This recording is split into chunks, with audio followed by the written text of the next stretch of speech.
Time to do some sketchy shit. Doo-dah, doo-dah. Hope I get away with it. Oh, da doo-dah day.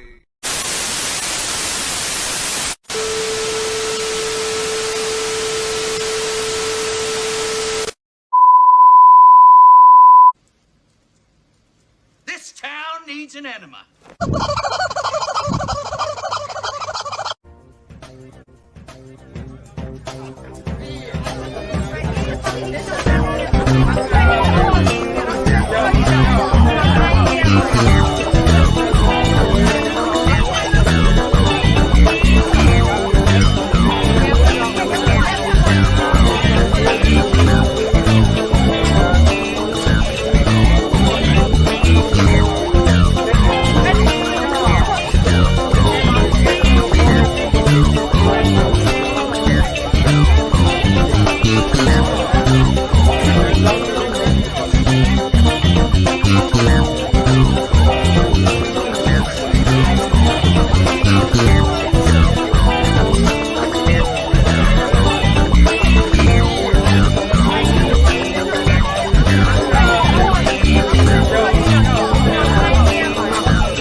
Yes, ladies and gentlemen, Tennessee beat Alabama.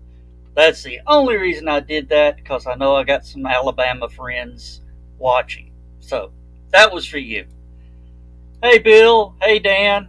Hey, John. Hey. I am going to laugh so hard. If I love it. Copyright strike 2 weeks before Halloween because you were playing Rocky Top. Yeah, well. I wonder who owns that. A family here in Tennessee, because they, the University of Tennessee ended up having to pay them like several $1 million for the rights to continue to use it as their fight song. My favorite version of Rocky Top is from this family group. It's like if the Partridge Family lived in the South. They're called the Cotton Picking Kids, and they are excellent. And they do the whoo, just like how you did in the video there. Yeah, they do it. The one fiddle player, the one sister does that. I have to post that sometime in Stupid O'Clock. It's excellent. I think that was the Pride of the Southland band with the basketball team fans. Mm-hmm. I'm reading this. The song was originally released as a single by the Osborne Brothers and later by Lynn Anderson. Mm-hmm. Let me see. It was actually on the U.S. country charts for a while. Let me see. The Lynn Anderson one peaked at number 17. And let me see here. I was just reading it here. Where was it? It's the favorite of UT fans. Let me see. The House of Bryant in Gatlinburg is a publishing company, and they have granted the University of Tennessee a perpetual license to play the song as much as success on the field dictates. And, there was a little town in between Clinton and my mom and dad's family homes in Jacksboro and La Follette, and the only place that shows up on the map is Cove Lake. And it used to be called Lake City. And here about 10, 15 years ago, they changed their name to Rocky Top. The actual Because nobody else in Tennessee was actually using it, I guess. Strange enough, the actual people that wrote it were Felice and Boudreaux Bryant, and of course, it was first reported by the Osborne brothers, and apparently, And it isn't, when you think of it, everybody thinks that's been the fight song for Tennessee for, forever, but it wasn't written or released until the mid 60s. yeah, the Osborne brothers released it in '67. Probably the most popular version, I would imagine, as far as a vintage version. Yeah, Rich, some of the folks in Tennessee are celebrating tonight. Woohoo! I slept through it. I was kind of watching it off and on, and I'm thinking, oh no, this don't look good. So that means the Army surplus store is going to run low on gunpowder and little plastic canisters. We don't buy our gunpowder at the Army surplus store. We make it. Yeah, no. Well, I'll be honest with you. There have been people in my neighborhood shooting off fireworks tonight. Oh, I wouldn't doubt it a bit. My neighbor's kids across the street. Now I live in North Georgia. Yeah. They've been out here hooting and hollering right up until just before 11 o'clock. Matter of fact, I'm surprised you didn't hear them on the show started. Now, was that their homecoming today? No, it was the Tennessee-Alabama game. It's the game Tennessee always loses. Yeah. Except today. I think the last time Tennessee beat Alabama was 98. Well, final score was 49-52, which sounds like neither side's defense was working worth a damn.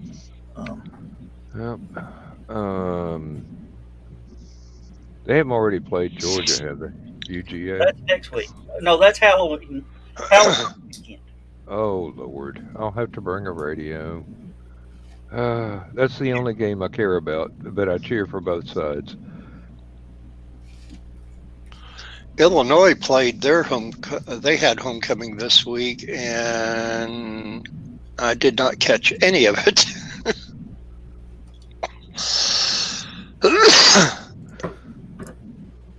Oh dear. Oh yeah, one of our guests, Kevin Steverson, says, "Will there be a TV playing the Tennessee-Georgia game?" Well, he called it the Georgia-Tennessee game, but I said I am quite sure that there will be cell phones and tablets outside on the patio of people watching the game. Mm-hmm. Wouldn't doubt it a bit.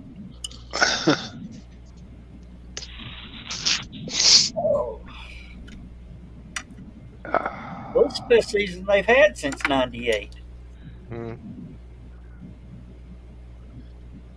Florida plays Georgia during HallowCon's, Chris says. Oh, okay, so I guess it's probably next week they play Georgia. Damn, I'll be on day shift. I won't see it. Well, it'll be all over the factory.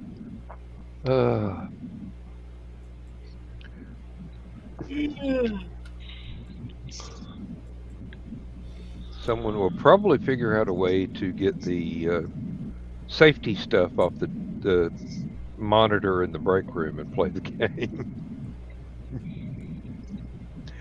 Even though they're not supposed to be able to do that. Supposed to and can are two totally different animals. I mean, normally I don't care anything about sports whatsoever, but having been a UGA student, living in Georgia, grown up in Tennessee, I know it's going to be a good game no matter what. So I'll watch that one. It's just listening to everybody brag about Georgia over and over again, and I'm going, yeah, but it's just a game. Somebody's either got static on their end or they turned on the air conditioning. My heater didn't come on, so. Yeah, I'm hearing it too. Sounded like a TV without a channel. Maybe Max Headroom's getting ready to break in on the broadcast. Did you see I actually found that video footage? We did. I put it in Stupid O'Clock a few days ago. Thank God for the Chicago Museum of Broadcasting for having that on there. Hey, Donna. Oh. Hey, Don. Yeah, Max Headroom is supposed to be coming back to the airwaves. Another reboot? Okay. Ish.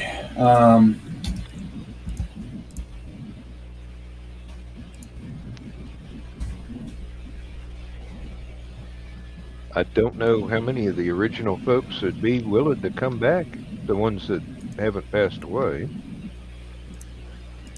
Yeah, Matt Frewer, from what I read, is supposed to be coming back. I don't think he's going to be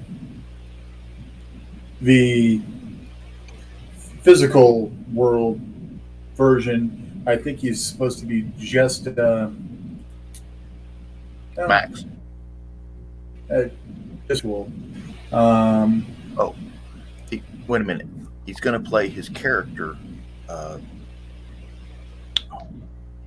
used to know this.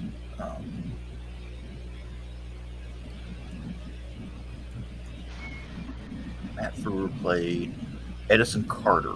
Edison Carter, yes. Edison Carter. Yeah. Edison Carter's brain got turned into the Max Headroom AI. Yep. Hey, Rob. November 5th. Thank you, Chris. Week after HallowCon. Yep. I've watched so little of that show when it was on the air, and probably do the same with this one. Well, from what I remember, didn't he get his head knocked off because of one of those gates in a garage? Yeah, he was parking trying to garage escape gate. on his He was trying to escape on his motorcycle, and the gate dropped. And the last thing he saw before it knocked him off the motorcycle was Max Headroom. Yeah. Told you how high the gate would go. Mm-hmm. And Michaela. Hi, Michaela. How are you We got a doing? gang tonight. So he almost became Max Headless. Yeah. Just Pretty close. Darn close, yeah. Yeah. Max severe concussion anyway. Oh, yeah. Right. And Can't remember. honestly, this is the climate where that show would actually do a hell of a lot better than it did in the 80s, considering how conservative the 80s were for a lot of things because of Reaganomics and stuff like that. And they were trying to push the boundaries and things like that. And it's the world that they were actually shooting for, no pun intended, is 23 minutes into the future. That's what they tagged. 23 seconds. 23 seconds. To channel 23, and I don't remember, it might have been 30 seconds into the Network future. 10 23. seconds. Network 23. Network. And then they had their Japanese counterpart. Yep. Zigzag. That was one of the advertisers. Zigzag. Yeah, I think it maybe went 2 seasons. Wasn't it a British TV show that I've seen it as a movie, but it might have been a 2-part or something special. The pilot was 2 parts, but there was actually at least a season of it. Yeah, it started with the TV movie. Okay. Yeah, and it was for April of '85. Yeah, 2 seasons. Yeah, you wouldn't think that I actually have all the episodes and the movie. It's been a long time since I rewatched it. All 12 of them? Yeah. And Oh, so this is many interesting. Coca-Cola commercials, it's not even funny. Pepsi. Pepsi. Oh, sorry, it was Pepsi. They No had Coke, a Pepsi. they had You a buying us, Bill? let me see, Sorry, the You Christmas buying us? the Max Headroom Christmas Yeah. episode. you never know. The Max Headroom Christmas episode was written by George R.R. Martin. Is that the one where everybody died? Probably. Oh, Well, you know, Lord. when they were doing Pepsi commercials, I think almost about the same time they had the Mac Tonight commercials for McDonald's, which was the guy that looked a whole lot like Max Headroom in the face with the dark Ray-Ban sunglasses, but his head was shaped like a crescent moon, and he would always play the piano or whatever. And I always kind of wondered if that was a takeoff of Max Headroom. It could have been. It could have been, or an homage, or just a direct steal. With McDonald's, it was a direct steal. You know, we've got lawyers on payroll sue us. Yeah, really. They've got nothing better to do. Make them justify They have a their legal next department raise. larger than some law firms. They've got a legal department larger than some countries. Mauritania. Oh Lord. It's like yeah, Mr. Burns pushing the button on his desk in the office, and the wall opens up with this whole line of lawyers.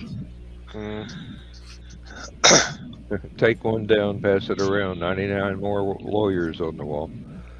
No, the corporate ruled world that the show prophesized is damn near what we've got today. Yeah, that's what Rich was talking about. Yeah. But between that and all the social justice things going on, which were a lot of what the episodes were, is Carter and his crew trying to uncover the sneaky stuff that the corporations are doing. Like I said, it's fairly pathetic. And What was the thing? They had the blipverts. Yeah. That you would watch it and it would subliminal messages hypnotize you into buying the product. Yeah, well, it But was the problem subliminal was, messages, but if you watch too much of it, your brain would explode. Literally, head would overpressure and everything. Sounds like that movie Scanners. Yeah, they were trying for a way to make commercials unavoidable, so it was over with before you could reach for the remote and change channel. well, I'll be back. Now, my favorite character on the show was Blank Reg, Yes, played by William Morgan Shepherd. he was one of the ones that came over from the original movie to the show. And of course, Conchita Tomei played Blank Dominique, his partner, wife, whatever you call it. Yeah. And it turned out blanks were people that somehow or another had managed to remove all their records from the computer networks. So technically, they did not exist. Now, Blank Reg was an anarchist, so that was how he had managed to get his, or why he had gotten his records. Blank Dominique apparently had been a network executive at one time. And something happened, and apparently everyone in the network were assassinated by ninjas, and the network died because of it. And she was the only survivor, and the only way she survived was by disappearing. And I'm not sure if she helped Blank Reg become a blank, or if Blank Reg helped her become a blank, or a little bit of both. I'm not sure. I don't She remember had the that. network So. savvy. He had the underground connections, kind Mhm. of thing. So.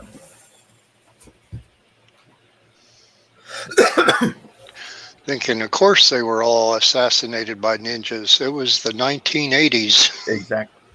Mhm. Everything was about ninjas. Well, what one television program? This is one of my guilty pleasures from the 1980s. Was The Master with Lee Van Cleef and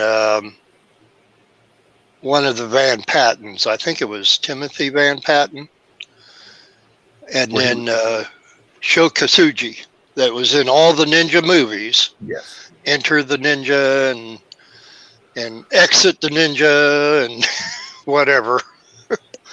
Costco The Ninja on yeah, the Ninja Holiday Special. Ninja Holiday Special. But yeah, he Ninja Takes a Wife. Just all sorts. yeah. My Three Ninjas. Ninja We 2 could Breaking really, Boogaloo. yeah, we could really run with this. Yeah. Well, Sho, I mean, he of course not only did his own stunts, but he choreographed all the stunts that Van Patten and even some things that Lee Van Cleef admitted that he actually did. He said there was so much that, they had a stunt devil in there, but Unfortunately, Lee Van Cleef had cancer about the time the thing started, and Yep. they didn't even get the whole season done before he had to go to the hospital. And by the time he realized how bad it was, he was dying. Yep. All right. Well, I guess I know what I'm going to do with my Social Security check Wednesday. Hire ninjas. Like, buy me a new chair. Buy a popsicle, a new chair. Yeah. Good luck. They don't make them as comfortable as they used to. Yeah, this thing, I just moved the right way and I went to adjust something and. Do you have a Costco account, Joe? No. Oh, they have a really nice gaming chair at Costco. I was actually looking at them. They didn't have the color I liked. Yeah. Go to Walmart, get you a beanbag chair. You won't regret it. Well, I'll tell you right We'll now. just be seeing this much of you, but I'll tell you, if I get down in the beanbag chair, that's where I'll be the rest of my life because there ain't no way in hell I can get out of it. Amen to that, brother. You could do Great. what I did when I had my leg broken. I put a pole lamp next to the bed, reached up and dug myself out of the water bed. As long as I could get my good leg swung around and on the floor, I could actually get up. Had to go buy another one for the chair in the living room so I could get up and run to the bathroom too. Demi Moore was in The Master. I did not know that. Really? Yes. trying to think of what episode that would have been in. But I think she was the main flame, actually. well, but they were always driving some. It was almost like Shazam. I got watch saying that. Anyway, they were in a Winnebago or whatever it was, and they were always driving somewhere. And of course, Sho Kasuji was always chasing after him. Yes, with some new plan to destroy them.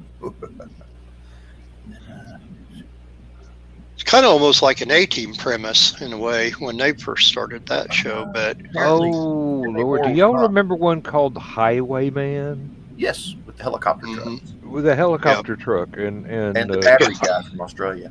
Yeah. Somehow or I can't another, remember his name, but he's the battery guy from Australia. Jacko, but in the show they called him Jetto for copyright reasons. It didn't have very many episodes, and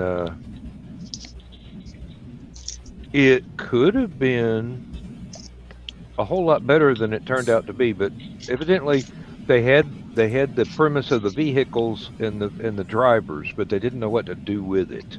Yeah, the guy basically heavily overpriced highway patrolman. Yeah, He's supposed to be a special U.S. Marshal, and they did. no. Great, he's helping a family of orphans to buy their land back from some evil oil baron. Let's rewatch the one. Let's rewatch the one with the amateur terrorists that were imitating the Keystone Cops. Almost like it was almost like Smokey and the Bandit meets 24, only without the really good storyline. Yeah, they wanted to do something like Knight Rider, but they couldn't figure out how to get away with stealing the scripts. It's like a live action Mask. Yeah, sort of.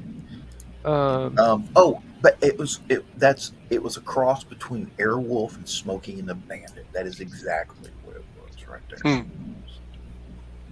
Or maybe Knight Rider. Knight Rider, because there was one truck that had the helicopter, another truck had a sports car for the special vehicle to detach from the truck, and I don't remember what any of the others had. It's like they paid attention to those two lead characters, and that was all the budget they had for special effects. Hey, Kerry.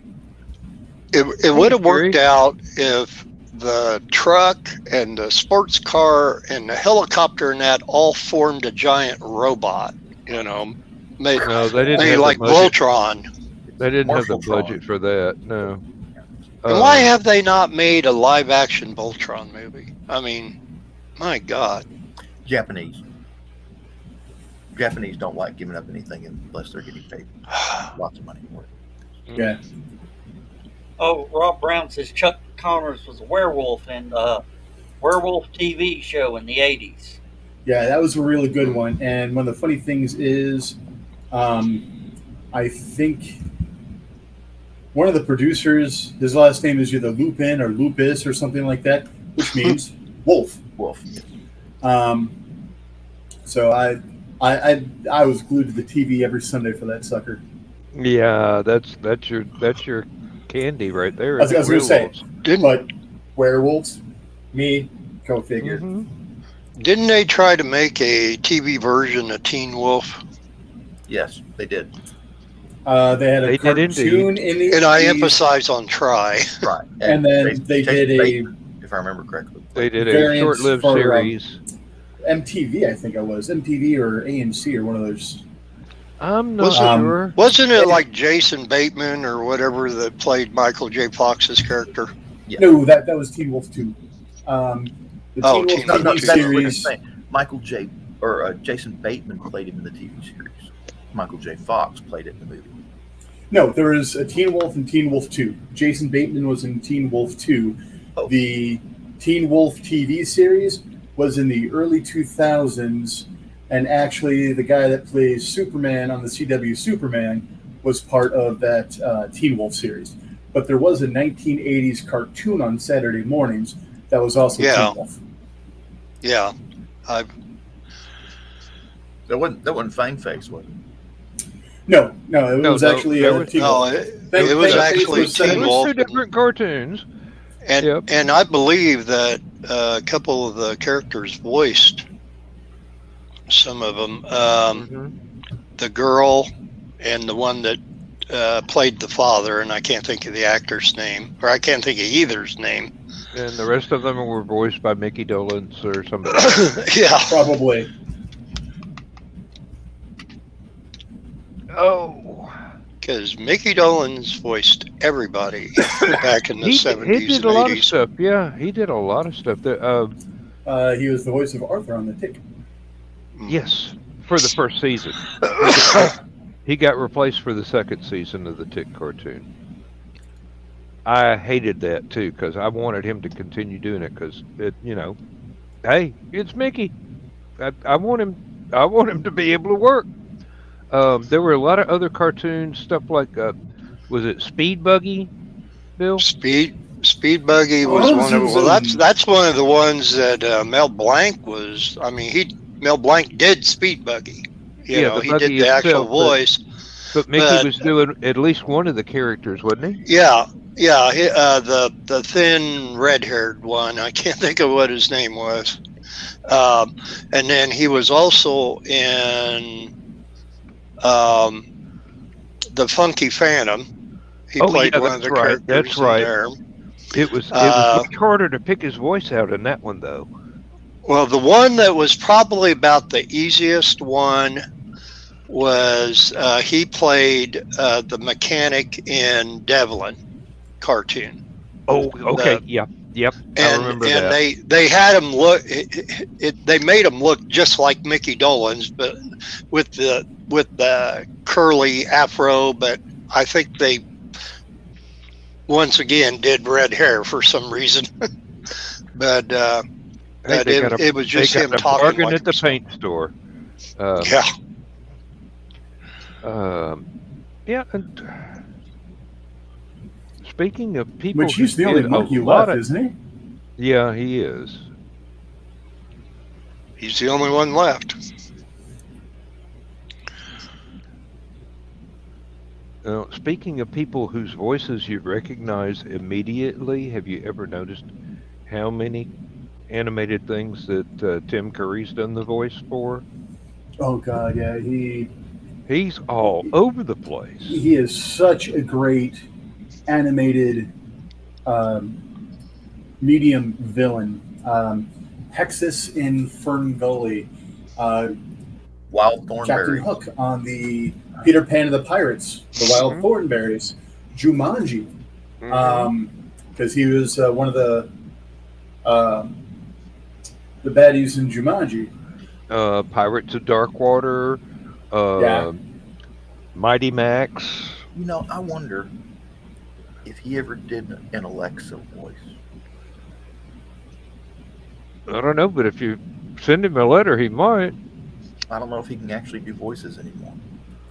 He's in rough shape these days. I know. He's in a wheelchair now, but he has been determined to keep going. Two people I thought were not around anymore. I noticed the little bumpers that Antenna TV is doing because they're celebrating their anniversary this year.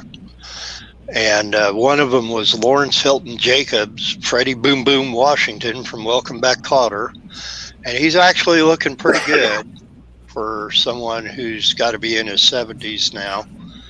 And then the other one that I thought, oh, man, I swore she OD'd or something, was Mackenzie Phillips from One Day at a Time. Well, she almost did. Several apparently. times. Yeah. She was on the show, then all of a sudden she was off. And then she was back on again, and then she was off. And then she was on again, and then she was off. Apparently, Tim Curry has been in a wheelchair since suffering a major stroke in 2012. And he has shifted his work mostly to voice acting. And he continues to perform as a singer and make appearances at fan conventions. So apparently he's still doing voice work. Yeah, he's bound and determined to keep working till it kills him. Well, All some power to strokes it. you can recover from, at least on that end of it. When the Berlin Wall came down, Pink Floyd did this huge concert in Berlin. It was Pink Floyd's The Wall, big live action animatronic thing they did. 3 stages, 3 screens. It was awesome. And of course, they rescheduled one of our training events, so that we had to go to Wadflick in West Germany while all this was going on. So I didn't get to see it.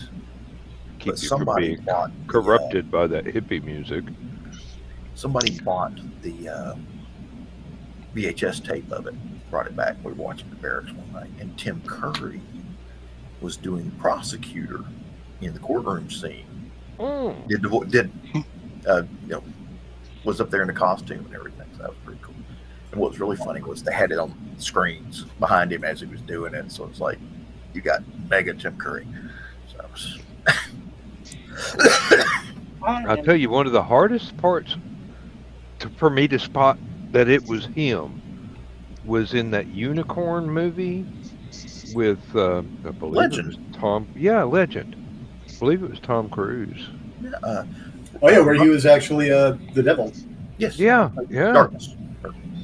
But it took me a while because that's some very heavy makeup right there. It wasn't until I Literally. sat there and go, Um, wait a minute, I know that voice.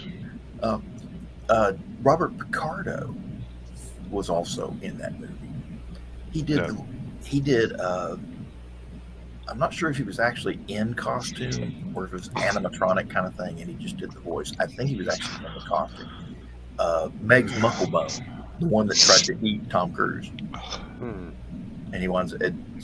he's trying to get to the castle, falls down in the swamp. She jumps him, and "You're not going to eat me, are you?" And he goes, "Oh, indeed I am," and lopped her head off one shot. Who knew he'd have a vorpal?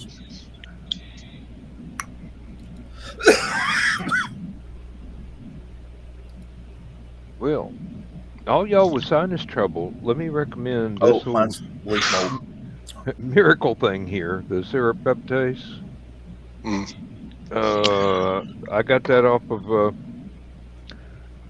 Got the damn CBD oil? no, can't have that here. It's kind of fluttering between legal and illegal, but my employer has made it plain that they don't care if you can prove in court that it has absolutely no THC in it whatsoever. If you get caught with it, they'll still fire you. So, ain't worth giving up a yearly paycheck. Yeah. Guys, I'm going to tap out. I am. I have been going since 5 o'clock this morning trying to get all the printing finished, and then had a 1-year-old's birthday party, and I had to work. Well, happy birthday! So I'm beat.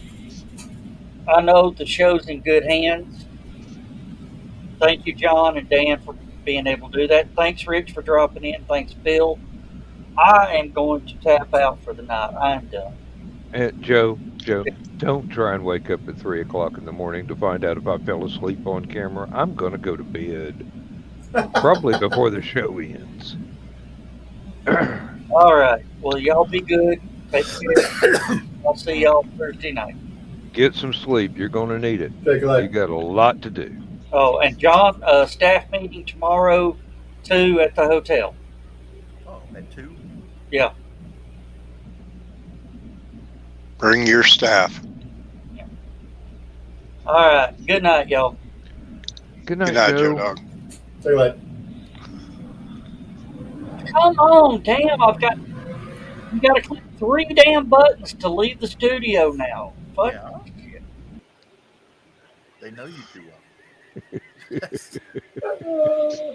Yeah, no, I played hell getting out Thursday night. It's like leave studio and click the button. Are you sure? So yes. Are you really sure? I want to know who's coming in because he said he left the show in good hands. And I know it's not any one of us. Who's running the show? Because we don't qualify. What? You've got ops, don't you? I should. You should. I know I do because I can see Apparently the I do countdown tonight. clock. Mhm.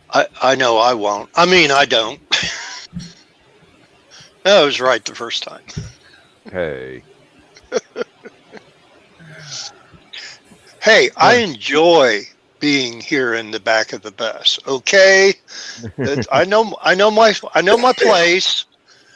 I got the seat nice and warm. I'm not moving to the front. I'm just glad it's a short bus. We can hear each other holler. No, well.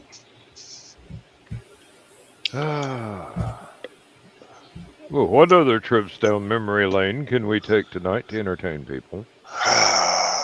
We're talking about those short-lived shows. I just keep going back to Kolchak, the Night Stalker, and Yeah, that one should have lasted a whole lot longer. oh, God, 74, 75 season, and then, and I, as big a fan as I am, and I do have them all on DVD, so I can watch them whenever the heck I want to. But, and last week I found out, of course, after the fact, MeTV was airing my favorite Kolchak episode, the Spanish Moss Murders. with Père Maffei gonna get you if you don't behave. Heard that story over and over. But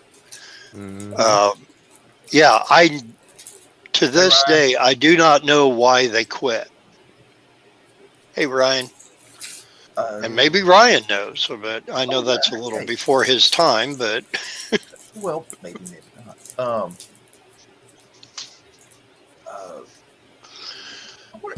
I think if I remember correctly, it had something to do with payroll disputes, and I don't think it was the actors that got the hit with the payroll disputes. Course, I know there was a lot of wanted to do movies, and right. And what was the guy who played his Simon Oakland? Of course, he was in Black Sheep Squadron and Baba Black Sheep. I remember that. Played their colonel or whatever. Wasn't there a writer's strike somewhere in that time frame? Yep, that does strike a bell right there. Yeah. And Ruth McDivitt, she did little spots on about every TV show in the 70s and 80s.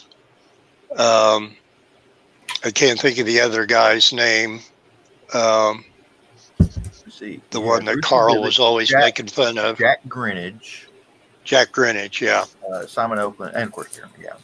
And then damn writers always bitching about getting paid. Well, they had a lot of wonderful shots of Chicago, though. I will say that much. And and the best part of it was when you would see Kolchak driving in the puke yellow Mustang convertible, going down Lakeshore Drive or what, or wherever it was. You could tell I could tell just by looking at the scenery around it. Like, oh yeah, okay, yeah, he's on whatever Archer Avenue or whatever. Better be careful. Jim Rockford's going to come around that corner any second now. Chris Carter, who did the X-Men series, cited Kolchak the Night Stalker as one of his influences for the X-Files.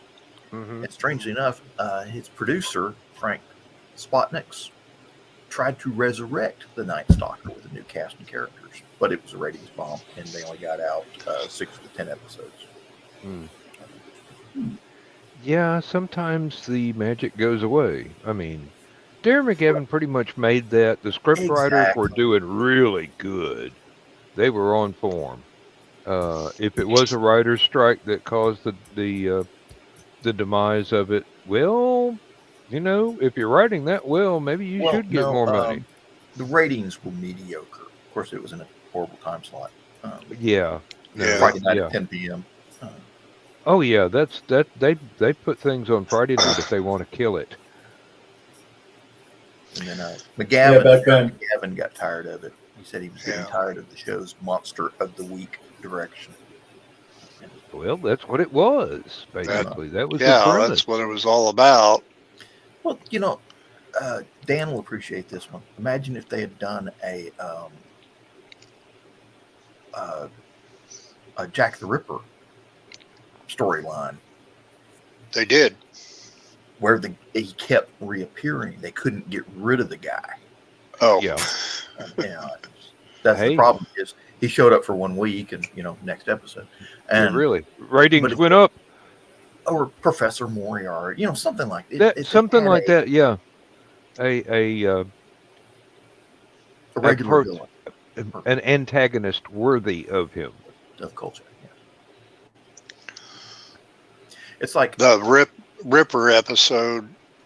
Yeah, I remember when he was hiding in the closet. It was just there was no actual door. It was a curtain, and he was standing there, and you could see the Ripper shoes come right up to the edge, and Kolchak's holding his breath, and he's getting more and more panicky every second. And of course, you know how it always is. Kolchak, he's always tumbling and falling, and Kolchak should have died 20 times over in these episodes. How he ever got out? If he had been a blonde girl, He'd have Oh, fallen. that would have been it. Yeah. That's I remember. God loves fools and drunkards. I remember the one with the flying saucer with the aliens. And if he hadn't triggered his damn camera flash, they'd have killed him. But no, turns out they were extremely light blind. So Well, no, he originally he thought it was the flash that did it, but it was actually the battery recharging on the noise. flash on his Oh, the camera. Yeah. That's what was keeping them at bay. The invisible aliens or whatever. Now, a really interesting take on a show. Take H.G. Wells' The Time Machine, but have him get basically carjacked in Whitechapel By Jack the Ripper. Jack the Ripper. Steals his time machine. You know, that was a movie. Had David Warner playing Jack the Ripper. Roddy McDowell. No, not Roddy McDowell. No. It was Malcolm McDowell. Malcolm. McDowell. Yeah. I keep getting their names mixed up. I know they're two different people. They have. It was Ronald McDonald. That's who it was. And strangely enough, they've played a lot of the similar characters in movies. And then just have him they're about the running same through time, committing crimes. They had the same haircut. But Malcolm McDowell played Caligula. Roddy McDowell played a Caesarean. I mean, that's their roles have been very similar over the years. An anti-quantum leap, if you will. Yeah, and Roddy McDowell did show up in Quantum Leap. There towards the end. I've been watching a lot of the old Alfred Hitchcock hours, which were only a half hour. And I think some of them might have been an hour at one time, but the ones I'm watching lately are a half hour long, and MeTV will show like 2 episodes of it back to back, and it's really wonderful episodes on some of those. There were a few of them that I thought, oh, I'm going to fall asleep to this, but I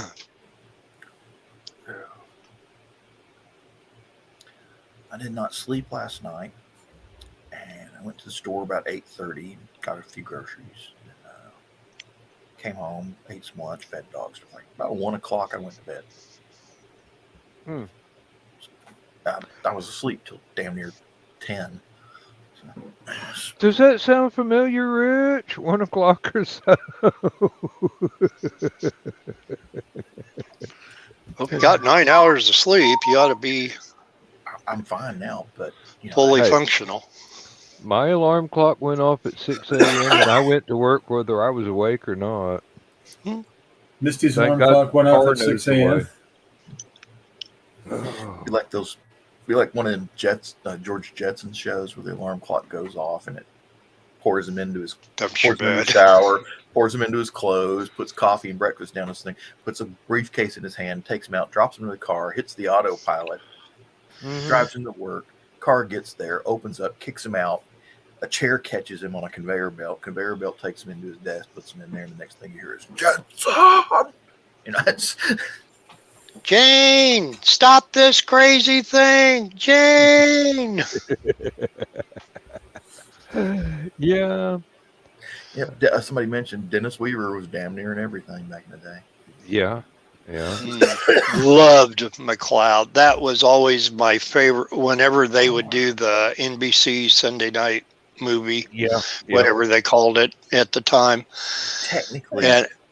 Technically, Dennis Weaver made Stephen King the author that he is today. Stephen King wrote the book that became the movie Duel, starring Dennis Weaver. And that got Stephen King's name for screenplays, not necessarily writing them, but for his stories being converted into screenplays out there for the rest of Hollywood. Was Susan Day in that one too? Were they in a camper or No. something, or am I thinking of something Yeah, I think it was else? something else. Duel was the one where he was driving the old Dodge Dart or whatever it was, and the truck driver was chasing him because he cut the truck driver, or either truck driver cut him, or he cut the truck driver off. Anyway, they were having this road rage thing going on, and then the truck driver started stalling. Never saw the truck driver's face in the whole film. Yeah. All you saw was his boots and his truck. Hmm. He was wearing blue jeans and cowboy boots. That's all you ever saw of him. Duel was a Richard Matheson property. The guy that wrote I Am Legend. Yep, and Incredible Shrinking I Man. thought Stephen King had that one.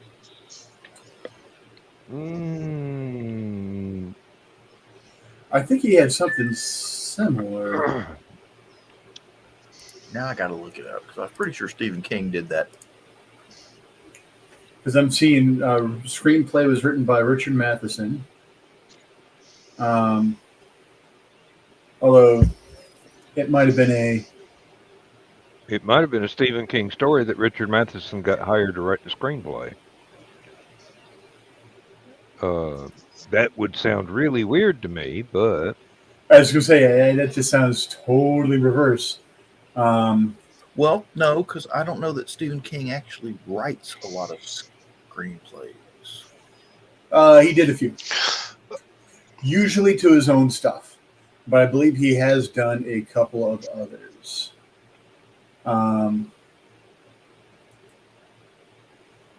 But it would be really weird because if I remember correctly, Matheson is actually one of Stephen King's influences. yeah. He was inspired to write the original short story Duel. So yeah, it is a Matheson short story. But I will give you, it is a very Stephen King-esque sense of dread and horror. That was, I'm trying to, now I got to look, now I'm having to go through the entire Stephen King bibliography. Yeah. Oh, and the movie I'm thinking of is called Terror on the Beach from 1973. I just lost it. I'll get it back again. But it's with Susan Day. Dennis Weaver plays the father. Susan Day plays plays the daughter. There was two kids in it, and Estelle Parsons plays Dennis Weaver's wife on there, and they're in a camper van, and then they're being chased by hippies. You actually get to see Susan Day in a bikini in this movie, but it's a similar premise of them traveling somewhere and then getting, constantly harassed by these hippies. I think they were kind of like bikers or something too, or whatever. But they were in they might have been on bikes or dune buggies or something like that, and they just variously harassing all the family members and until Dennis Weaver has enough. Yeah, that part of that might have been swiped for the first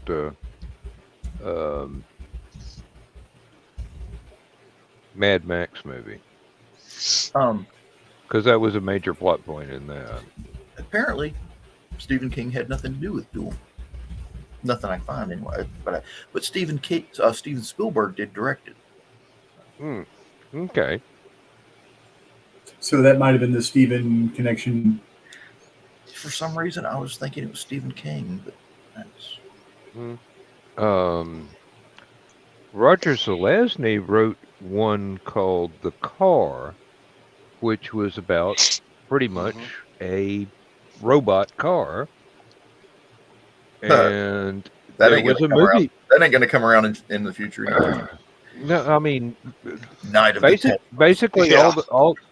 all the cars had their own personality, and they The Tesla. they were killing people so that they could be free instead of being servants.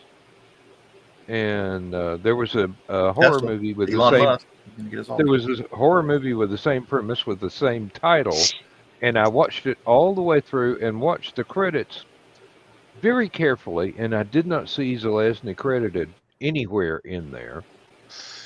You're talking which- about the car that had the horn that whenever it was getting ready to attack or kill somebody, it went like that. that detail I don't know, but it was the same. It honked big- its horn like that, like 50 times during the movie. Great big Cadillac driving around with Mhm. nobody inside of it killing people. Right. Yeah.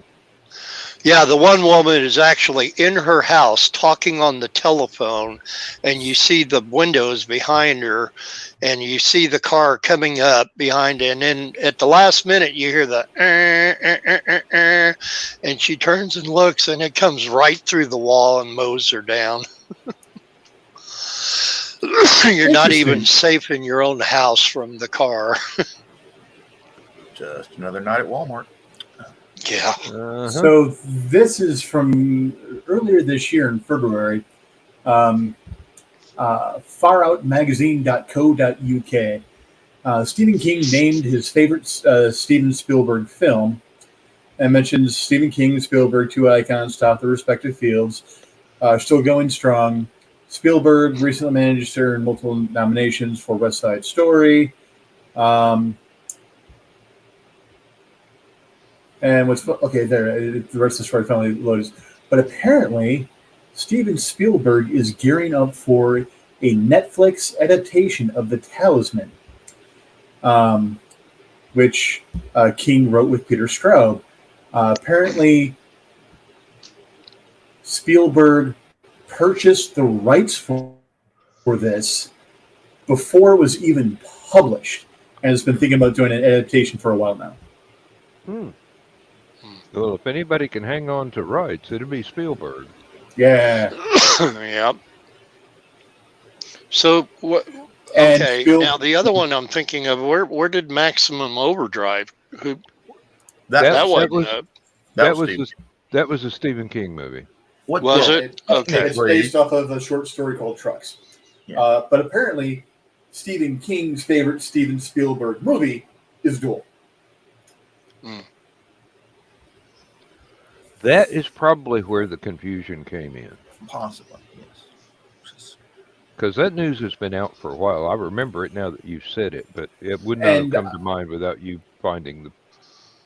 I want I'm to say so I've heard confused. King talk about Duel. Because he partakes of a lot of horror. I mean, he is very much a major proponent of, if you are not reading, how the hell do you think you can write? Yeah.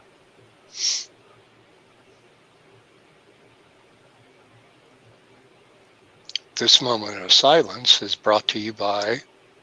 Actually, I was just thinking about all the people that go, well, I'd like to write a novel, but first I want to find out whether or not I can deduct all the office equipment and internet connection and everything on my taxes. If I Sure you declare can. this and that, and I go, If you make so much money at it, yeah. yeah, well, But the thing is, I by the time you're making that kind of money off of it, it's not a worry. And it helps if you actually sit down and write something first, because that's one of the first steps on the path. Yeah. Come up with your idea, sit down, write it out. Whether you're a pantser or a plotter, write it out. Yeah, decorating your office is not the first step. Uh-huh. Not if you want to be a writer. You've got to write. Although purchasing the necessary equipment for you to be able to write, I would say, does fall into the step, but you can't be worrying about, is it going to be a tax deduction at this stage of the game either. I think the first thing that any up and coming writer should do is, first and foremost, purchase Amigo Happy Days Fonzie with thumbs up action. And by the way, Dan, I did This not know episode brought this. to you by eBay. Look, I did this and I thought I broke Fonzie's thumb. I don't know if I can get it up close enough, but his thumb is actually jointed. You can have it up or down like he's getting ready just to punch your lights out. But that was for the showdown with Robin Williams. Yeah. Well, he did the thumbs down on the, whatever. Yeah, but yeah, I should get a morgue and recreate that, but. And a Super 8 camera so you can animate it properly. And the other night, when you were bringing that up and we're talking about the morgue figurines, eBay had a fair amount of morgue figurines in a fairly decent condition for between $20 and $40. Was it the talking one? No. And then I ended up going down a rabbit trail, finding a bunch of Robotech toys, and I had to get off eBay very, very quickly. Otherwise, well, you still had money. You mean like these, Rich?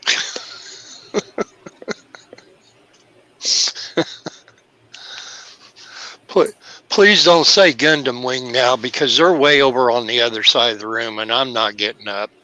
Bill, you need to get a hobby. Why do you think I'm going to start selling on eBay? Yeah, I was looking at some Skull One mock-ups, a transforming one for almost $200, and I'm like, I want Misty will kill me.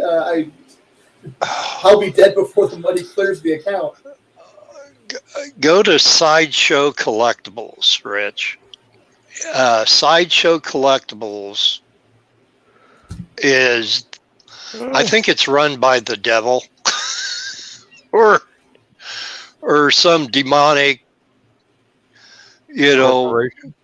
corporation kicked out of Asgard, or maybe they are in Asgard, I don't know, or they're, some guy named Beelzebub is the CEO and president, because they have so many wonderful, wonderful things, some of which I have behind me here, that can set you back. And as far as robots go, the Transformers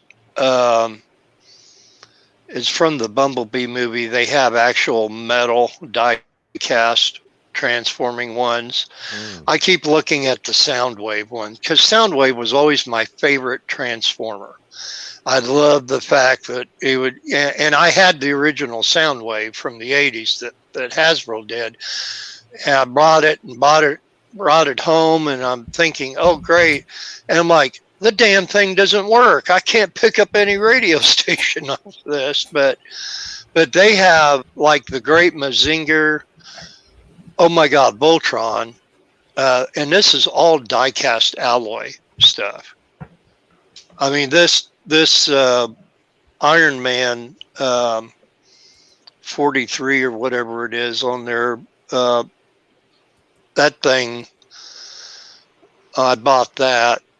And it's a 1/6 scale a few years ago, and it's mostly die cast, and you could use it as a weapon. You could just club somebody over the head and give them a concussion. It's so heavy, and and I love it, but it's going to cost you your firstborn on some of it. Really. Wow, yeah, it's a really nice Spider-Man 2099. Yeah, I just bought the classic one about 6 months ago here, and it's close. Now they're coming out or maybe it's Mezco's coming out with a 112 scale. Because I'm still waiting on the 1989 Michael Keaton Batman. Ooh, that would be nice. It has the eyes that follow you. What the frickin'? I don't know. The eyes in the head, they move. And I don't know if there's like a lever in the back of the cowl or something. You take the cowl off and maybe there's a lever in his skull that moves the eyes up and down or left and right, or if it automatically does it because the dang thing is possessed or whatever. This thing was supposed to come out almost 2 years ago, and Mezco keeps pushing it up, and right now, I think if you look at Mezco and check out the Batman 89 figure, I think it's saying September to January or something like that, or whatever. They keep they give you like the window is like 2 or 3 months where they, but you can join the wait list and you have to put down so much money and you say, well, I can't afford to pay that for a figure or whatever. Well, then they lure you in even more by allowing you to pay installments on it. I mean, you could have the damn thing paid off for 30 years before it ever comes on the gets released. Yeah. There was somebody they had a car. It was I do believe it was a 3-wheeler, 2 in the front, 1 in the back. And it was supposedly very, very fuel efficient. And they were taking pre-orders. I have yet to see one on the road. This was like 5 or 6 years ago. And it was like, any day now, we'll have the first one roll off the assembly line. We bought this factory in Alabama. I'm going, I wonder if that land in Alabama even exists, much less the factory. Sounds like those little kit cars that you get that have a little 4-speed, and I've seen plenty of those around town. Basically, yeah, that's what it wound up looking like. Somebody on the Facebook Marketplace had a 2018 Volkswagen with a fiberglass body like an old style MG or it was nice. And it was well within what I could pull out of the bank in 15 minutes and go pick up. And I'm going, I loved driving my Volkswagen dune buggy when I had it. Didn't love having to put new points in the damn thing every 3 months, or the constant oil leaks because the valve cover gaskets never fit. But anyway, I passed it by. I have not seen it again. I'm sure somebody picked it up as having a great time with it. It was British Racing Green. One of those things set up with a long front end. And, of course, being a Volkswagen, that's the gas tank in the trunk. It's not the engine. When they were coming out with the new Beetles and that, and everybody's really, really complained because they said the engine should have been in the trunk. They said the under the hood is not a place for an engine. That's where you store your suitcases. That's where you put the groceries. Hey, basically this thing looked like it was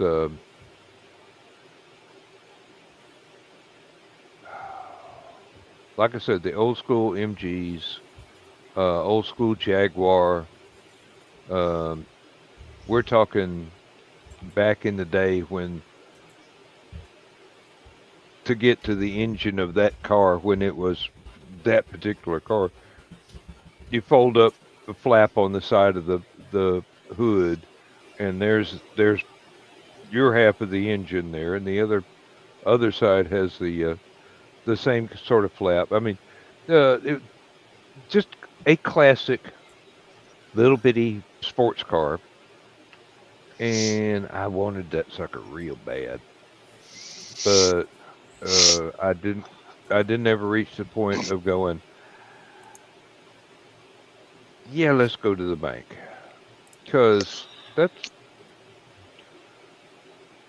about 3 months pay that I can pretty much put to better use, paying off bills, and things, buying my wife an entirely new kitchen,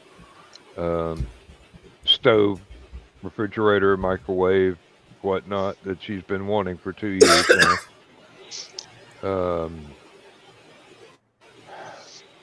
Along Would've with been that nice. greenhouse. I got the greenhouse, I just ain't put it together yet. You keep saying that. Well,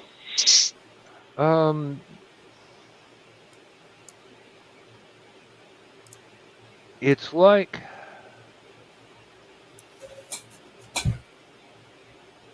I have to order the stuff to build the foundation to put the greenhouse together on. Now, when you say foundation, you're going to have a floor in the bottom of the greenhouse? Yeah, I've been thinking. Lowe's has it would take one pallet minus one paving stone, basically, of the 16 by 16 paving stones that they've got, and they will deliver. And I would have to get out there in the backyard with a shovel and level off the ground. I've got stuff that I can put down underneath it, and then just lay the paving stones on top, and then put the greenhouse on top of that, anchor it all down so the wind won't blow it away. You're going to have to do some shoveling, but why don't you just buy some leveling sand too? Figure out how many bags of leveling sand you go, and now that when you're putting down your 16 by 16 block, it'll, because that's it. Things fit together a whole lot better. Can you tell I worked at Lowe's and Menards for 4,000 years? Yeah, well, the ground is almost already level. It's just where it's closer to the house, I'd have to dig out about 2 inches. The leveling sand will 45 minutes. The leveling sand will not only help you in getting everything set right at the beginning, but also when the ground freezes and thaws and that, the leveling sand, if you have, I think it's 3 inches or more, it keeps it from buckling from the change of the weather, and that, which is a lot. But gentlemen, I have to get out of here. I have an early morning again tomorrow. Yeah, same to you, John. But Don't make me break out my Italian heritage. I have to go down the hall, but I will return. Okay. Good night, Bill. Thank you for being here. It's always a pleasure. Guys, I'll see you all Thursday night, and bye, Candias, to everybody else out in the audience too, and that. But we'll see you then. But you guys have a good evening, though. You too, Bill. Have fun tomorrow. Have a good one, Bill. Thank you. He just wants to go play with his dolls. That's what that is. Like Tony Stark. I've got a lot of toys. Tony Stark and Arthur Fonzarelli going, "Oh, I love you, Ozzy. I love you, Iron Man." Yeah. Did you see anything? No, sir. I didn't see you playing with your dolls. Playing with your dolls, yes.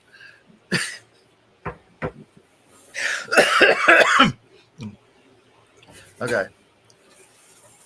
So I'm over at my mom's house. Okay, she has foster kids. They were at the time, the foster kids she had were these little kids, and they were constantly, they had sippy cups. And one of the kids was a little underweight, so kind of had a, for lack of a better, had a dietary plan. Had to drink lots of milk, vitamin D milk. Problem is, this little goober, you'd give him a sippy cup full of milk, he'd lose the sippy cup. Sippy cups full of cheese all over the house. So we would have to have sippy cup hunts throughout the house. And I'm in there, and I'm going through the toy box. Okay. Looking for sippy cups. And I'm like, I usually don't get mad around kids, but I'm mad because he's constantly, milk, where's your sippy cup? He's like, I don't know, it's, go find your sippy cup. He just stand there and stare at you like, how do I do that? And so I'm in there. I'm mad.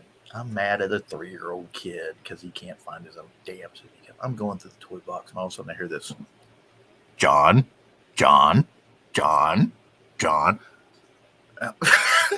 coming out of the toy box. All right. One of the church groups for one of the Christmas packages that they give for the kids for toys for Christmas or something like that had a talking Jesus doll. Okay. And apparently, while I'm shifting toys around in this toy box, the button You're hitting the button back of the talking Jesus doll got hit and held down. Now, if you just toggled the switch, it would have said John 3:16, forgot, and so on and so forth. But because it was pressed in and held, it just kept repeating, John, kept cycling. John, trying to start it over and over and over again. And I'm like, okay, I won't be mad at little kids anymore.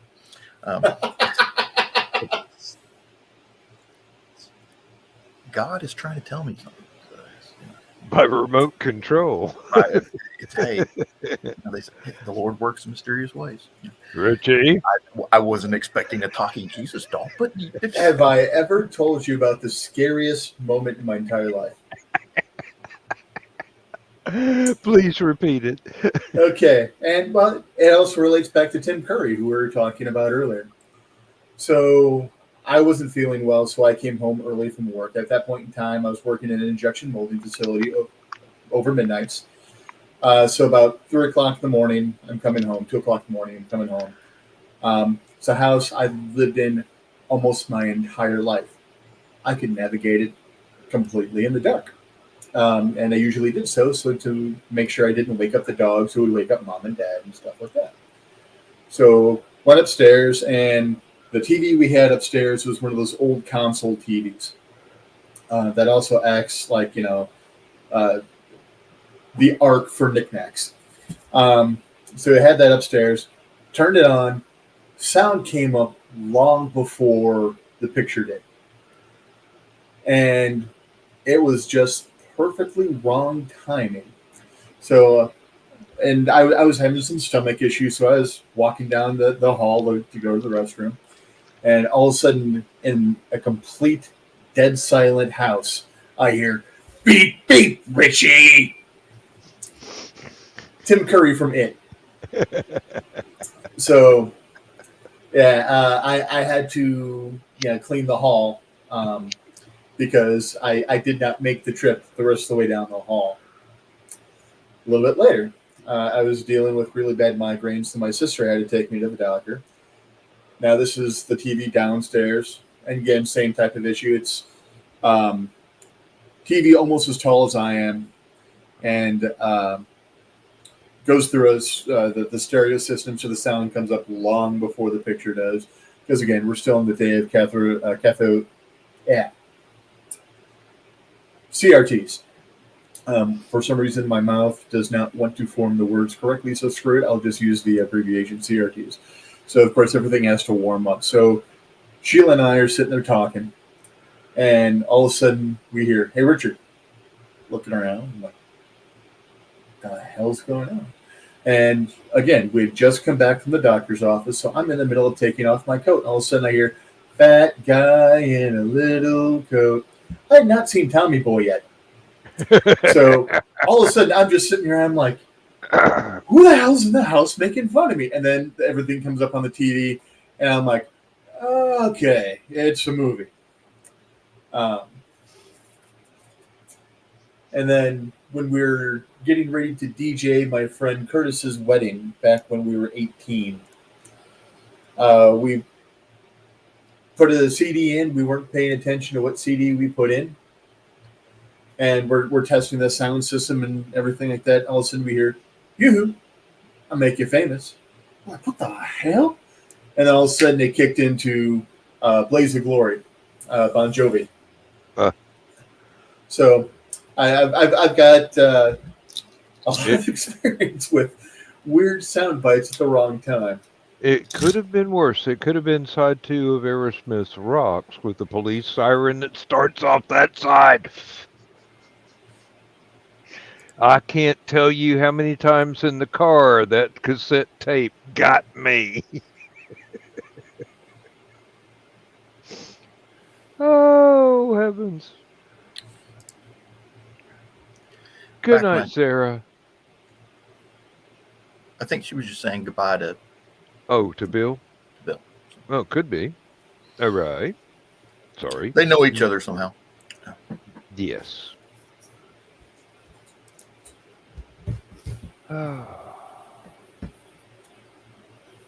So much tomfoolery in my youth. Hey. Somebody had uploaded the entire Rocky Horror Picture Show soundtrack Which one? to YouTube. Oh. Apparently it was the one that actually had the song that isn't on the album. There was So yeah, There was the stage play, Rocky Yeah. Horror Picture Show. The Rocky Horror Show, Rocky Horror Show, yeah, and Rocky there Horror was Picture Show. the Roxy version, which had some of the same actors. That was the one I not liked. all. Roxy. Yeah. And then the movie soundtrack LP did not have some of the songs that were on the Roxy version. So I had made myself my own little cassette with everything on it. So it was everything that was in the movie. Well, pulled up this YouTube video and was just, it was basically a still picture of the cover art and all the songs from the movie. And I do mean all the songs from the movie, including the one that did not wind up on the movie soundtrack LP, but was on the Roxy version. And I'm going, damn. You're about 40 years too late with that, but yeah, thank you. Now, so I got to hear the entire thing, which is just about the way I experienced it before I ever got to see the movie, was listening to the records over and over again. Same thing with Phantom of the Paradise. Although with that one, I had the paperback movie adaptation as well. So there was a lot of stuff in the paperback that wasn't in the movie, and I'm going, I got shortchanged somewhere. That was a good book. But all this stuff was playing in my car when I was going back and forth to work. I had like a 30-minute commute, maybe 45 minutes, depending on the traffic. I had to go from where I'm just about where I'm at now, all the way out to the far side of Athens, out at the beginning of the Atlanta Highway, and then off on a side road to get to the little factory where I was working. And I could listen to pretty much the entire, well, more than one side of a record album on a cassette tape. So pretty much could get through the first side and then make a decent headway into the second side before I actually pulled up in the parking lot. So long playing stuff was much more preferable to just regular. Oh wow, that's okay. That's an aside that took me off the track. Okay, Kiri. It's a dad joke. I can't believe you brought that up. You know, Kerry, it's a dad joke. It's gotta be a dad Oh, joke. out of the purple. Okay. Told you. Mm, yeah. Apparently, him and Joe share a similar sense of humor. I was just sitting here going after the punchline. Am I that boring? Seriously? When No, does it's a 11:30. joke, So it's right about the time that Kiri starts whipping out the dad dad joke? jokes. Yes. Hey, Yeah. We when ever does get it? him and Cindy Captain in the same room with Joe, we're not going to be able to get a word in edgewise for at When least 70 minutes. when does a joke become a dad joke? Oh, John. When it becomes apparent. Or when it's all grown up. See what you started, Kerry? Okay. Hey, Ace. Hello, Donna. And then Again. so we got Donna. We got Yeah, Kerry. I thought Donna split. She hadn't said anything in a while, which is out of character. But I did send her a link in case she wanted to pop in and join the madness. The U.S. Army is getting ready to start buying a new light tank. Okay. It's going to weigh somewhere between 40 and 50 tons, and it's going to be air deployable. They can drop it out of the back of an airplane pretty easy. And it's a good idea, for the light units, getting them in there quick, and it can go places a heavier tank can't go. Hmm. And we had that problem in Iraq. Uh, in Iraq, there are a lot of older bridges Hmm. that they can't support the weight of an Abrams tank. That's 70 tons. B, they're too narrow. They're one lane bridges. You can't get an Abrams across these bridges. So they're coming up with this new light tank, right? Great idea.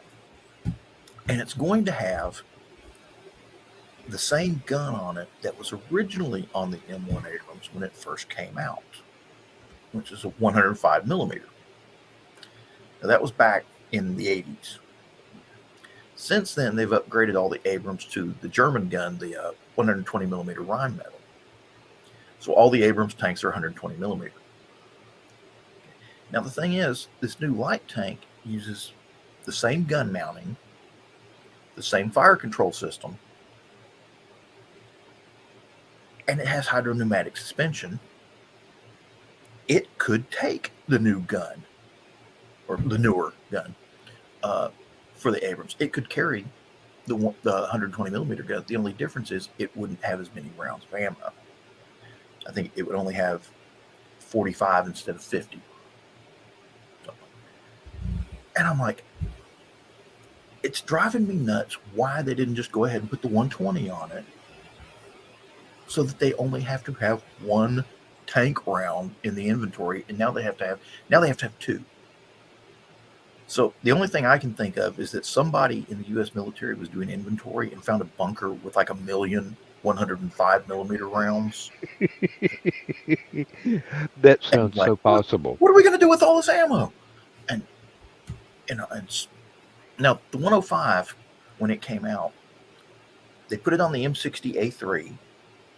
They put it on the M48A5, and it was the gun that was on the M1 Abrams when it first came out. I think that didn't even last 10 years, because after the Abrams had been out for about 10 years, they were already upgrading to the 120. That's what I'm thinking. All that damn surplus 105 ammo. And yeah, Ace said surplus. Yep. Yep. But that it just drives me nuts. That the problem is they're going to have to pack two different types of ammo for tanks into any conflict zone we go into now. Which means A, the ship carrying the ammo isn't going to be able to carry as much ammo for the M1 Abrams, or this tank with the 105. it's going to have to split up the difference. And it's just, of course, being as the new tank's supposed to be airdrop, that's the only other thing I can think of, is because the new tank is supposed to be air deployable on an airplane very easily. You can air deploy the Abrams, but it's real slow.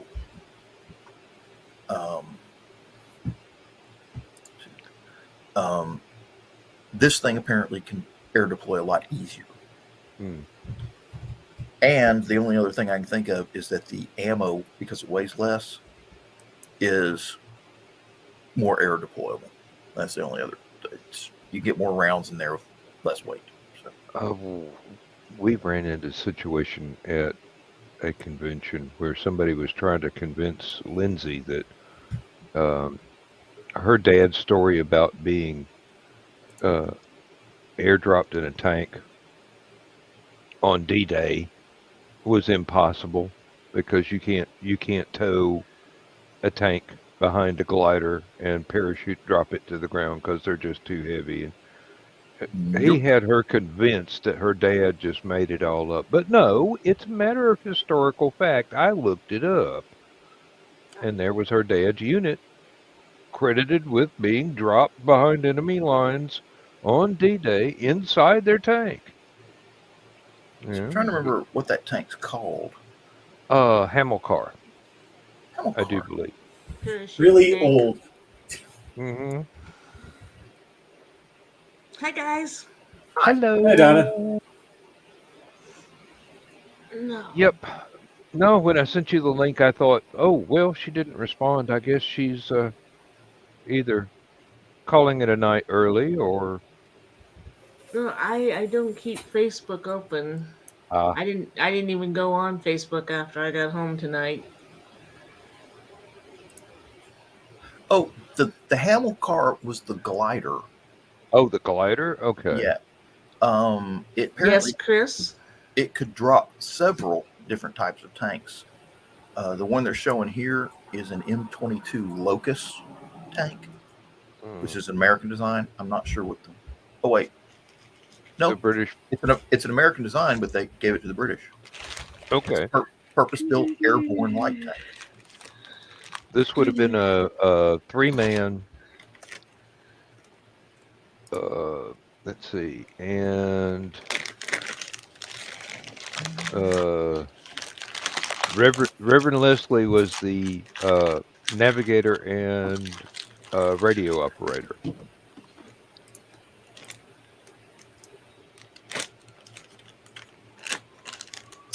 That's the tank.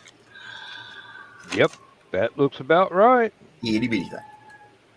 Uh-huh. Looks like a 37 millimeter gun. I don't know. Let me look it up here. Yeah, from Leslie's story, Yep, 37 millimeter.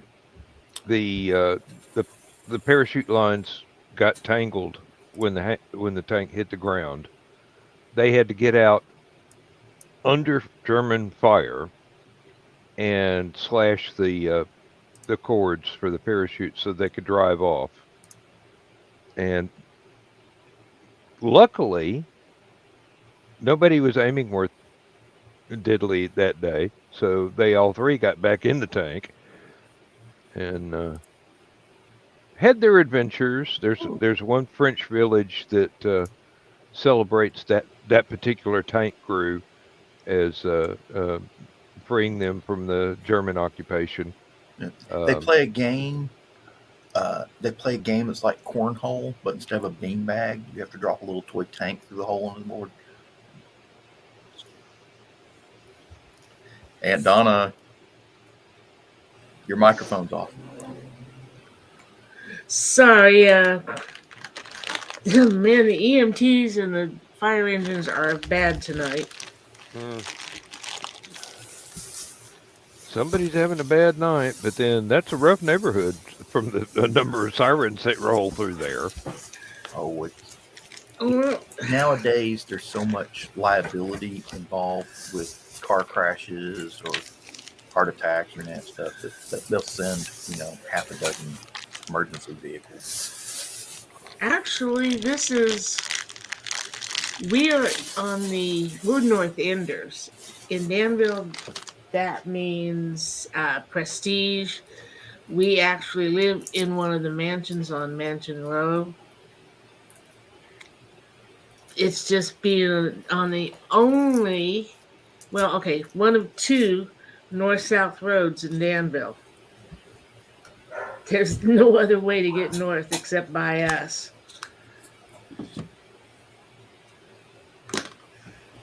This is why Dillinger didn't come down here to rob our bank. The story is that he actually came down and checked us out, and there's no way out of town. He broke out of the jail in my hometown. I've heard all about that one. Yeah, there's only two north-south. There's only two east-west. South side of the town is on a cliff. And yes, we do have cliffs in Illinois, which is not all flat. And the other three sides, railroads. Oh, let's see. Chris says, Aunt Donna. Yes, 2 more weeks, Chris. Mm-hmm. Counting the days. I've got to go do a set of these peppers. I just really do. The more I look at it, the more I'm going, I got to do that. Not at the moment, but why not? Eventually. Wait here, I'll be back. It's with a knife. Actually, I do not have any orange peppers right now. Everything I've got. I've been bitching. I bought these green pepper plants at Costco. I bought 3 of them. They haven't done crap all summer, except turn brown. I walked outside yesterday and I expected to see everything, all my tomatoes and everything dead from all the cold weather we've been having. I must have 3 dozen bell peppers out there. They're all over the place. They must like the cold weather. You are going to have to make a very large batch of salsa. No. I chop it up and then put it in Ziploc bags, toss it in the freezer. Yes. And then anytime I need chopped bell pepper for anything, just pull out a Ziploc bag.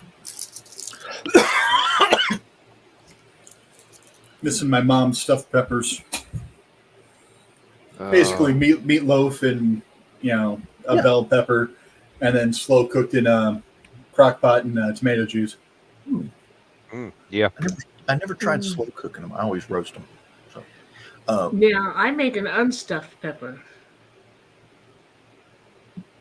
The other one I like is they call them onion bombs. It's exactly like the stuffed bell peppers, but you do it in an onion skin. It's core the onion also. It's pretty good. And the really good ones, this is the recipe that got me started on them. Barbecue bacon onion bombs. Ooh. Where you put sounds good. You put the meat in the center of the onion skin, wrap it in bacon, and then once it gets mostly smoked, slather it in barbecue sauce. It's a heart attack, but it's good. But what a way to go. I got to hear what Donna's unstuffed peppers are. Oh, yeah. Well, you expect the peppers that you buy at the store to be okay. Be careful when they're foreign and plastic wrap, because when it's turn those suckers over, there's bad spots. Right. By the time it's not my recipe, it's our old roommate's recipe, but he's dead, so it's mine now. But he's like, what to do? Well, he decided to chop up the peppers and make the stuffing up, and then just put the peppers in the stuffing, Monterey Jack cheese over the top, and bake it. All right. Yeah. I can see that. And it's a simple enough recipe that I can make it. Y'all know I'm not that good at cook. It's a good thing Carl likes hamburgers every night. I believe between John and I, we could give you a few pointers. No. Eh, Open I'm this, with I'm pour with it in a crock cooking. pot, turn it on. I'm with cooking like I was with chemistry, and I was asked to change classes after the first week of lab because I mean it was only a little explosion. Oh, it's a good thing you weren't in a physics class. They told me to change to geology. Okay. There was this cooking show with Alton Brown called Good Eats, and he would take one kitchen subject, like eggs, and tear it down how eggs worked, how you use them, where they come from, types of chickens, types of eggs, what you can do with eggs, what you can't do with eggs, and all sorts of stuff. And he actually had this chemistry professor that would come in and explain protein and all the different things that make eggs and and something like that. And I'm trying to remember her name. Uh, oh, Deb Duchan. She is a nutritional anthropologist. And then Shirley Cora here was a food scientist. And then had a dietitian. Alton Brown's grandmother showed up in the show quite often to tell him what he was doing wrong. And Hey, if Granny says you're doing it wrong, you doing it wrong. Grandma said we're doing it wrong. We're redoing the whole show. Okay. Everybody's fired. I'm hiring a new staff. I think his mom showed up for an episode or 3. If what's his name? The jackass cook. Oh, that one. Yeah. Gordon Ramsay. Gordon Ramsay used to do a show, and I saw it on cable. It was from his own home, supposedly. And he has this really cool, being a celebrity chef, he's got this really huge kitchen. His kitchen would be the size of the average person's den and living room combo kind of. And of course, all the really nice kitchen appliances. But he has his wife, his kids, his grandmother would show up, and he doesn't use profanity in the whole show. Mm. Yeah, really. His granny would Which slap him. which really confused me because I didn't think he knew how to speak without using profanity. Well, no, his granny is Scottish, yeah, so I believe his granny would use profanity. His wife, kids, and grandmother were in there, so that was like, and it was actually a pretty good cooking show. It was really, a nice cooking show, but it didn't stand out like. Was that the F word? Shows. Yeah, and basically, he's gone from being a really good chef to being a shock jock on Food Network. And Actually, more on Fox than Food Network. Well, when we first got DirecTV, and we got the new internet connection, which was I'm upstairs having fun on the internet, I'm playing EverQuest and everything like this. I'm sitting upstairs, my parents are downstairs watching cable TV, all the new channels on the control. All of a sudden, I start hearing beep beep beep beep beep beep beep beep beep beep beep. Are my parents learning Morse code?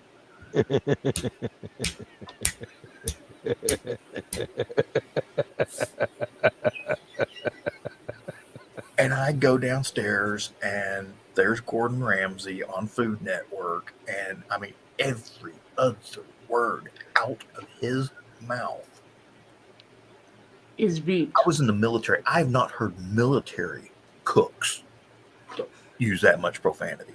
And if there's any job in the United States military that deserves to use profanity, it's the cooks. Because that's just, it's bad enough you have to cook these huge meals for hundreds of people, but then you have to clean it up and be ready 6 hours later to do it again. Mm-hmm.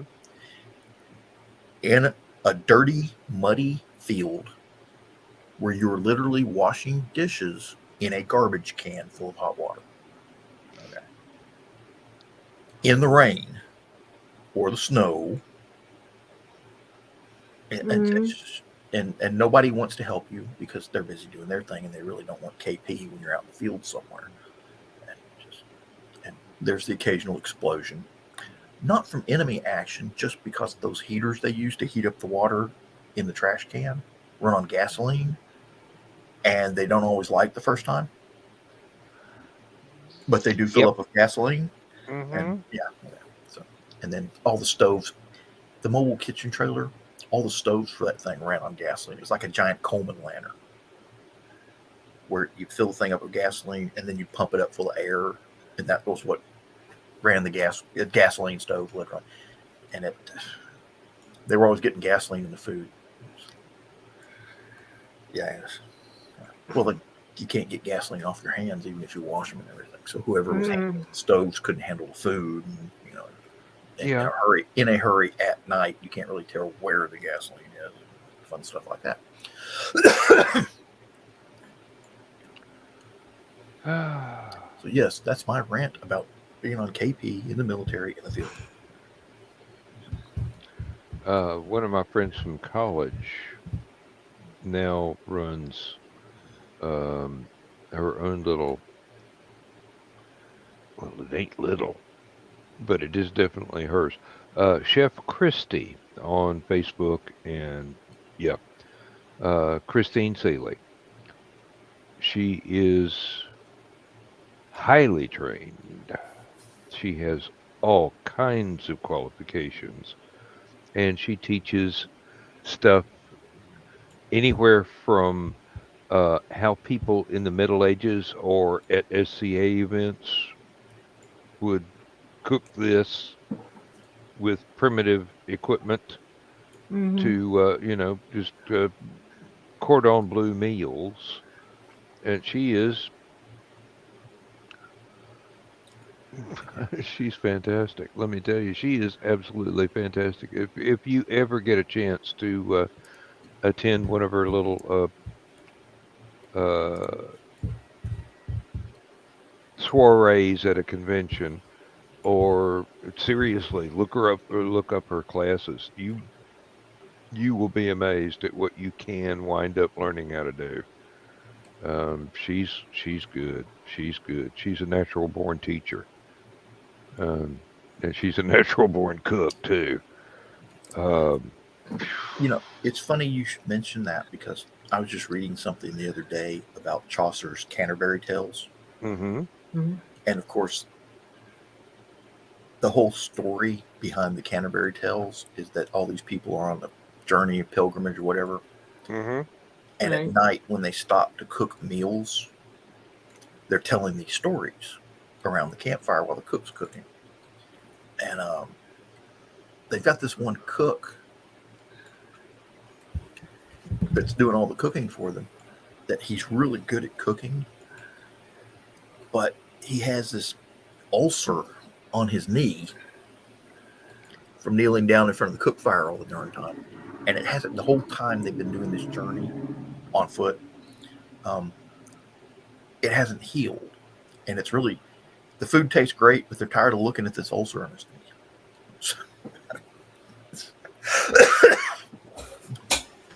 I can believe that. Yeah, can you take your knee someplace else? Sorry. Having known a few cooks, I can pretty much imagine the reply.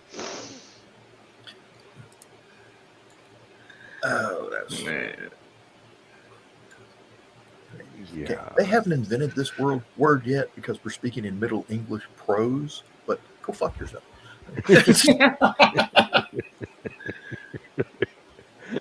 I'm starting a new curse word. Go fuck yourself. Okay, put this knee right up. Yeah. Oh.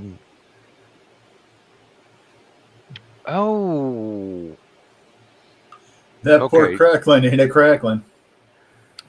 That threw me off sideways into music. No. Lighter shade of pale, whiter shade of pale. Procol Harum mentions Miller's Tale, which I understand is part of Canterbury Tales, one of the stories. And a lot of people were not aware of this. The song's been world famous for decades, but they just thought it was just something that rhymed. And then turns out, freaking historical literary reference from a 60s drug song. So Yeah. history's weirder than you think, folks, and a lot more Mm-hmm. fun if you just give it time. Mm-hmm. And basically, yeah, if you give it time, it becomes history. Not weirder than I think, but then again, I look for the weird shit in history. that's Werewolves. that's where the interesting stuff is. Oh yeah. For sure. The ordinary stuff is boring. The weird shit that gets interesting there. All kinds of little side trips and rabbit holes and distractions you can run across when you really take a deep dive into parts of history. Um, Pretty much everybody's history's got these little rabbit holes that tend to turn up surprises as you study it intensely. Uh, doesn't matter how boring it seems at first. There's some exciting stuff that'll keep you entertained in there somewhere. You just Oh got to yeah. look for it. A lot of times it doesn't get mentioned because it's not the sanitized version that people are required to learn. You have to go off the reservation, so to speak, and get to the places that people are not really fond of actually mentioning exist, but really do, and they make things that are somewhat dull and boring turn into something really, really interesting. I would love to see what, not the textbooks, but the side books are going to talk about for the myths and legends of what today's era is going to be in 500 or 1,000 or 1,500 years, because some weird shit will be in those books, especially if you know certain world leaders get that wild hair and decide to blow the tits off the world and blow us back to the dark ages. Mm-hmm. Um, they had machines that could fly. you know, They could talk through the air. Everybody carried around a little box that would put them in touch with Nope. anybody on the Like face of the earth, and they had access to all the knowledge of mankind. And what did they do with it? Watch kitty cats. Look at pictures of cats and pictures of Look, other cats. played Bejeweled. That's why cats really do rule the world. Yeah. Dogs have owners. Cats have staff. Yeah. I was just reading something. There was an aircraft carrier a few weeks back. They found jet fuel in the water supply for the carrier. And then today, turns out, the USS Abraham Lincoln, which is also a Nimitz class carrier, apparently has E. coli in the water system. Something's gotten into the water. So That's kind of shitty. they're Yeah. gonna empty the Pun water intended. and sanitize the whole thing on the aircraft carrier. And it got me thinking, I can't find the information online is how much fresh water does an aircraft carrier actually hold? Because A couple of gallons at least, yeah. 4,000 crew at a time on the damn thing. And I mean, heck, just flushing the toilets has got to be, 2 gallon. well, no, actually, they use one of those high pressure things that just goes. Oh, okay. Yeah. A quart. Yeah. Well, if that, I was gonna say something like that. They could go ahead and just run salt water through for the toilets. I mean, Yeah. No, then you without get having to use potable water. then you get the rust problems. But the thing is, it's a Ah. nuclear aircraft. It's a nuclear aircraft carrier. They can make as much fresh water as they need because Oh, they can make as much hot water as they need. they Yeah. have this method of heating water called a nuclear reactor. Um, well, actually, most Navy ships have the ability to create fresh water. They desalination and they got a cooker. Through distilling, yeah. Yeah. Well, it's not just distilling. It's not just getting the salt out. It's literally they cook the water and then evaporate the water back into or condense the water back into from steam to liquid, and then you get distilled water. So, Yeah. which was really important back in the days when submarines had batteries. Because they had to add water occasionally, even until they started doing the upgraded batteries with the gel packs and fun stuff. Mm-hmm. I went to Patriots Point over in Carolinas. Can't remember if it's South Carolina. I think it's South Carolina. Anyway, Fort Sumter area. And you go on the aircraft carrier tour, and strangely enough, in the engineering section of the aircraft carrier, they've got a museum devoted to submarines that came in and out of Charleston. That's like, apparently it was a big submarine base back in the day. And it goes through how they went from World War I to World War II to Cold War and Korea and up to modern nuclear subs. But they've got a display on submarine batteries and how that technology improved over decades. And it's kind of interesting because you can actually see the progression that you see now in electric cars.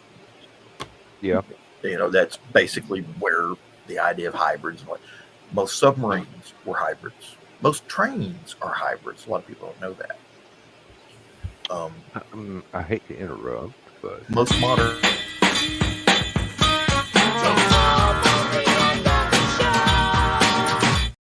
I'm glad you did that. I'm talking about batteries. But most modern locomotives, the engines that run the locomotive are electric with a big diesel generator to power the electricity. They don't actually, I'm not sure if it does or not, but I don't think they actually have the diesel engine connected to the drive system at all. It's just a generator. It's a battery charger basically. And depends on the trains, I believe. One of the main commuting systems close to us is the South Shore Line, which has the overhead lines run, stuff like that. But in bad weather and stuff like that, or when the lines break, they have to bring the diesel, engines out and stuff like that. And dear mother of God, it's the fun thing is when power is lost on those electric trains, it immediately kicks the brakes in. So with no electricity, brakes immediately kick in and lock in. It's like air brakes, but electrical. Yeah. So when they got power, the brakes disengage. And then these diesel train engines had to come and pull 8 cars with locked brakes.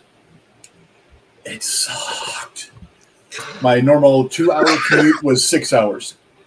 Oh yeah. And loud. Imagine all those steel wheels not turning. Oh, I can't. You think an electric train like that has those situations would have the ability to attach an electric generator to the train? Just somebody comes out in a truck, hooks up the electric generator, train has power, it goes wherever it needs to go while it's running, gasoline or diesel, Honestly, or propane, whatever the hell generator they want to run. I don't see why they couldn't have the braking system and some of the other creature comfort systems run off of a solar panel powered battery pack. They're sitting in the sun so much of the day that be able to do small energy things like that. It wouldn't be able to move the train, or at least move the train very far, but it could at least do creature comforts. You brought up something interesting. Can you imagine a freight train that every car on the freight train has a solar panel on it, and they hook all these cables for all these cars together? Oh, See, I've always thought when Tesla announced they were going to do their electric truck, and the first thing that went through my mind is it'll never catch on because there's no infrastructure for it. You can't charge an electric truck at a truck stop. It's just the infrastructure alone would cost more than getting the trucks on the road. I've always thought that all parking lots should be roofed in with solar cells. If you go out And in then Arizona, go one Texas, further, all highways roofed in with solar cells. guess what time it is, folks?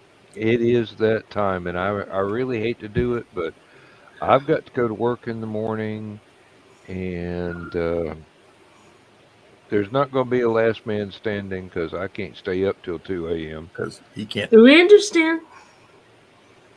But We understand we're not loved anymore. yes, well, yes, you are. It's Don't make just peppers. I love getting paid equally well. Yeah. My dramatic Muppet. Hmm. Hey, y'all want to throw $50,000 a year at me? I'll do shows every night, all night long. Okay. It works for some people. Hey, once future me gets me the right lottery numbers for the right date, we're on. Yeah, you got it. You got it. All right, folks. We're gonna trigger high flight here and shut down the show. I thought about ending the show with the last man standing outro, just to confuse people. You ain't and got piss no people hair if you off, can't but- do it. That's just double Oh, dog I dare. can do it. I can do it. Why not? There's no problem. Go ahead, do it. He said Oh. you got to run the show. And, Okay. Well, we will do I have exactly competent that. then. hands, and apparently, Okay. Hey, at least we get our bedtime story. Hey, Go good, guys. and Yeah. have fun storming the castle. Transmission overload. System will shut down.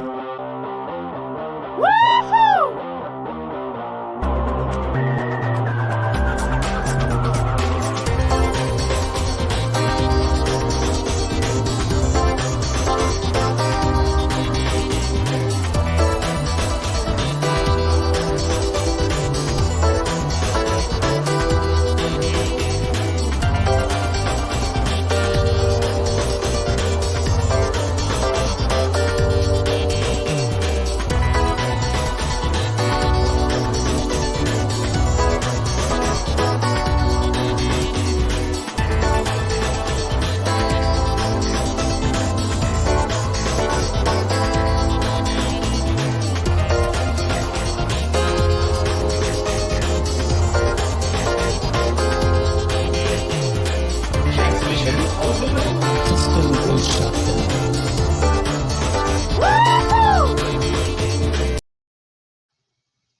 Whoa, that didn't work right. Sorry, I switched back to stupid o'clock so I could do something else after this one, and it just ended everything right then and there. My fault entirely.